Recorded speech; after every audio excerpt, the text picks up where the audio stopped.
aluhlaza undithundezela emanzini angawokuphumla, uyawubuyisa umphefumlo wam, undikhaphela ezindleleni zobulungisa ngenxa yegama lakhe. Nokuba ndihamba emfuleni wethunzi lokufa, andiyikoyika bubi, ngokuba unam wena. Intonga yakho, umsimelelo wakho uyandithuthuzela. Undilungiselela isithebe phambi kwababandezeli bam. Uyithambisa ngentoni intloko yam, indebe yam iyaphalala, inene iyakulandelwa, okulungileyo nenceba yonke imihla yobundana.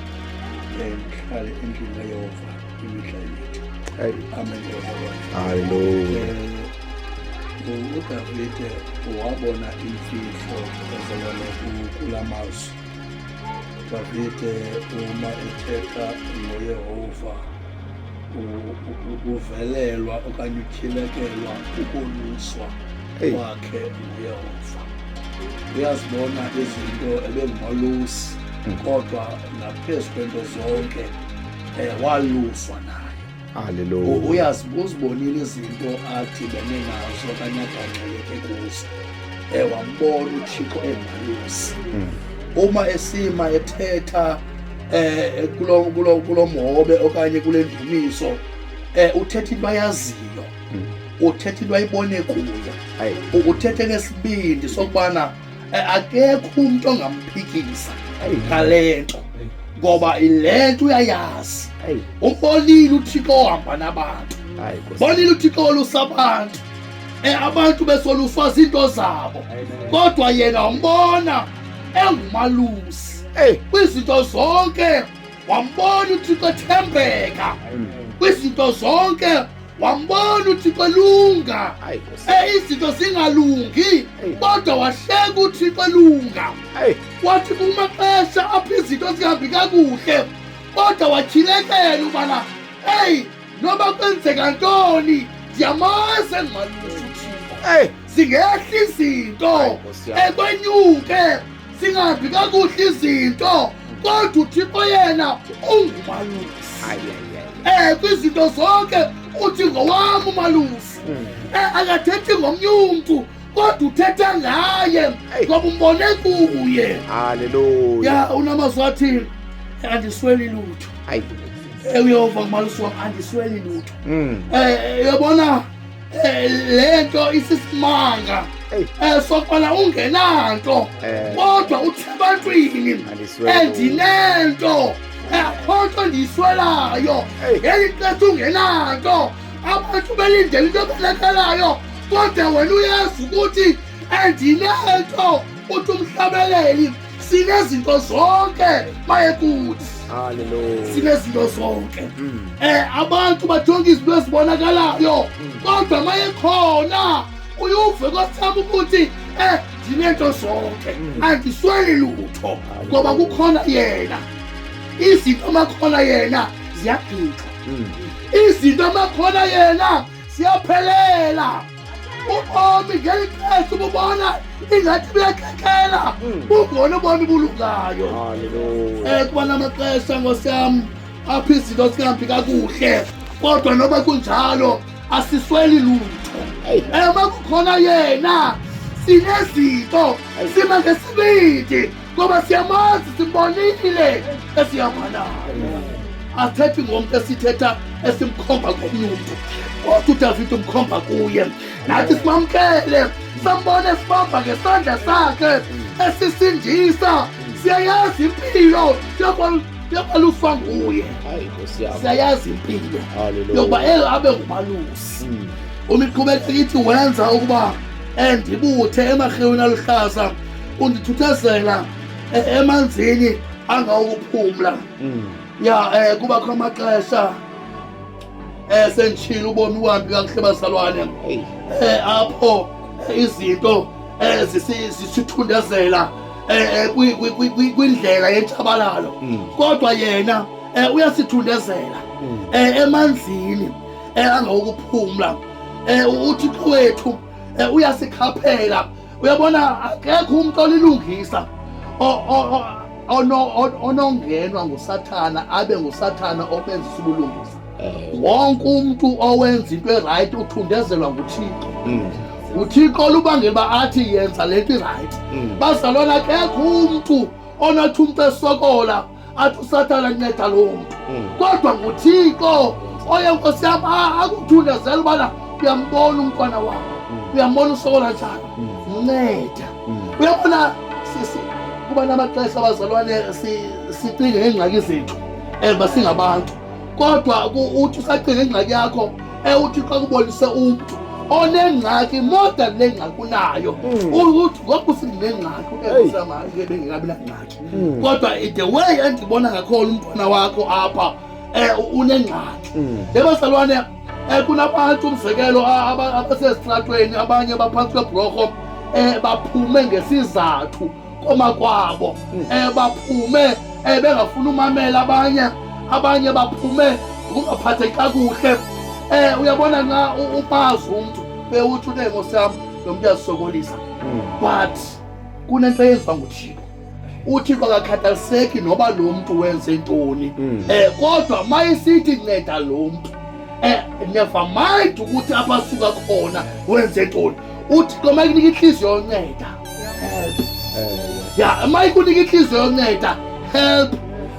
Egameni likaYesu lithi uyawubuyisa umphefumulo wami, undikhaphela ezindleleni zobulungisa ngenxa yegama lakhe. Bazalwane, imiphefumulo yethu iyalahleka mayengekho yena, siyalahleka mayengekho yena, kodwa nguye umntu obuyisayo umphefumulo wethu. Ubuye ezindleleni kunamazwi athi indoda enobuthika ayisike indlela zayo, uthi kuyawubuyisa umphefumulo wethu, usikhaphele ezindleleni zobulungisa ngenxa yegama lakhe. Hayi ngenxa yegama lamathile, hayi ngenxa yokubana thina imali zonke, hayi ngenxa yokuba lisaziwa, kodwa ngenxa yegama lakhe. Yonke into uma samkela uYesu, uma sithandazela umuntu engaphilanga, akaphili umuntu because imthandazela, kodwa uphila kuba igama lakhe lisetyenziswayo kulo mthandazo. Linamandla igama lakhe, elilo elenza umsebenzi. Zonke izinto yile nto ke ngoku abantu abaninzi uthi bathe wabanceda, wabaphakamisa ukuze umsebenzi wakhe wenzeka, balithathela kubo uzuko, bacinga ubana ngabo, kanti no, ngenxa yegama lakhe. Othi ngenxa yobana Nkosi yam noba ngathi ungcwele, noba ngabe ungcwele, ubungcwele bona bungayithi bazalwana lithi, noba ngabe ungcwele, kodwa you must understand ngenxa yegama lakhe, hayi ngenxa yobungcwele, ngenxa yegama lakhe. Ungcinela igama lakhe, akangcineli wena. Wena just a vessel empileyo esetyenziswa nguye, angcineli igama lakhe. Uma usenza Nkosi yam, ngoba lithi izwi kaThixo uthi othuma umthunywa phambi komntu alungise indlela yakhe, alungise indlela yakhe ngenxa yegama lakhe. Zonke ezi zinto zimanifesteka, zingcineka ngenxa yegama lakhe. Sisindisiwe, sitshintshile namhlanje. Abanye abantu Nkosi yam ubuthi amjonga ubona uba Nkosi yam athi akayithetha in my time, Nkosi yam akusekho nto irayithi in my time, kodwa ndafika kuYesu, uYesu amhlamba, uYesu amtshintshe ngenxa yegama lakhe. Linamandla igama lakhe, liyawenza umsebenzi igama lakhe, livula iminyango evaliwe igama lakhe. Zonke izinto ngegama lakhe ziyenzeka, ezinto kuthiwa ngeke zenzeke ngegama likaYesu ziyenzeka. uThixo wethu ke usebenza kanjalo bazalwane ngenxa yegama lakhe. Yonke le nto uyayenza. Ithi nokuba ndihambe emfuleni wethunzi lokufa andikho yikabube, ngokuba unami wena, intonga yakho, umsemelelo wakho uyandithuthuzela. Nokuba ndihamba emfuleni wethunzi lokufa andikho yikabube. Bazalwane, this is real. Yabona kunala vesi athi mayikubetha ngapha umuntu nekwenye icala. That verse you cannot do it. on this flesh. That face you cannot do it. Kule nyama, yabona le nyama. Yeah, angeke umuntu ekubetha ngapha umnike ngapha. Kodwa uma eseyinguye engaphakathi kuwe ewenza umsebenzi akubetha ngapha ekusela umbethana ngapha. Yabona bazalwane, izinto zikaThixo zingumangaliso. Ikhona into yokubana manje ukhaphukisa ukhaphukile uthi Nkosi kusikelele Nkosi kusikelele yabona ukhaphukile uthi Nkosi kusikelele ungayitsho lento usithi uThixo uyitsho ukhaphukile kodwa ma uyitsho lento inguThixo tshoyo uthi Nkosi kusikelele uthi inhliziyo imnandi inhliziyo ivuma uthi kuyalenza izwi lakhe uthi kuyalenza izwi lakhe uthi uma abantu bethetha izinto ngani beqonga beqonga ubuya ugobe sinelishwa ngoNkosi yami sinelishwa bazalwane kuthetha izinto kunyanisiwe hawu asithethelele umzalwane hayi baqonga kodwa kunyanisiwe uyibona lento yiyo bathe bazalwane, this is my sister, this is my brother. Sometimes noba kunjalo but we cover each other. Siyahlangulana and defender ngexesha ndiyazi kakuhle kunjalo. You're my sister, you're my brother. Asingaba abantu bolahlana asilahlani thina siyakhavelana imeko ngexesha ibona injalo. Umkhavela utatweni umkhavela usisipakho ngumntwana kaThixo. Uthi uYesu mayithetha lo Petros uthi Petros ndimbonile uSathane enela njengengqolowa ndimbonile enela njengengqolowa kodwa ndakhupha ndathandaza ngaye. Uthi ke Petros nxa uthe walunga kwaba right ya uzubuye nawe ubazima sabazalwane ubakhuthaza abazalwane. Akhona amaxesha abazalwane basilingwe siathekwe sihlaseleke izinto zingabikho right but abanamandla mabazima sabanye abanamandla mabazima sabanye. Ya lento iserelay bazalwane asingeke sofika ezulwini sodwa. Lento iyonto yokubaleka wedwa uvuyela ukuyofika abanye basiya ngemva kodwa lento ithi ngiyabaleka ngiyakunika ukhulu ngiyabaleka ngiyakunika ukhulu. Nkosi yami uma siwina sonke nansi lebalekile uyabona noba simjaja kangakanani okanye sithini masithetha ngalo mama kuthiwa nguEva ya siyathetha masimamu Eva uba hayi wanika uAdam ifruit yaphila kwalaphila ya bazalwane. Siyambulela uAdam ngobana wadla siyambulela uAdam ngoba wadla. Bazalwane, there are situations sometimes noma ingezizo but you have to die for your brother, for your sister.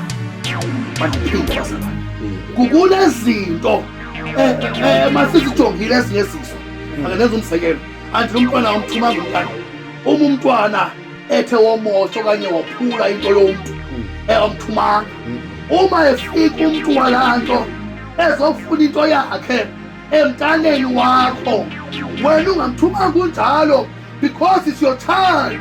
Uyamfela umntana wakho ubhatala umuntu ngento ongayenzanga. Adam wadla noma Nkosi yami wayifuna information ephelele kuThixo wadla because of wakhetha ukufa nonkosikazi wakhe. Sidinga amakholwa anjalo azomfela omunye kodwa ahlekise ngaye. Kwazusa ntoni ufumana ntoni ngoba wena hayi ngayikufikile ezulwini ya umshiya ngasemva yena uthi hayi lifikile mna umshiya ngasemva yena edlala.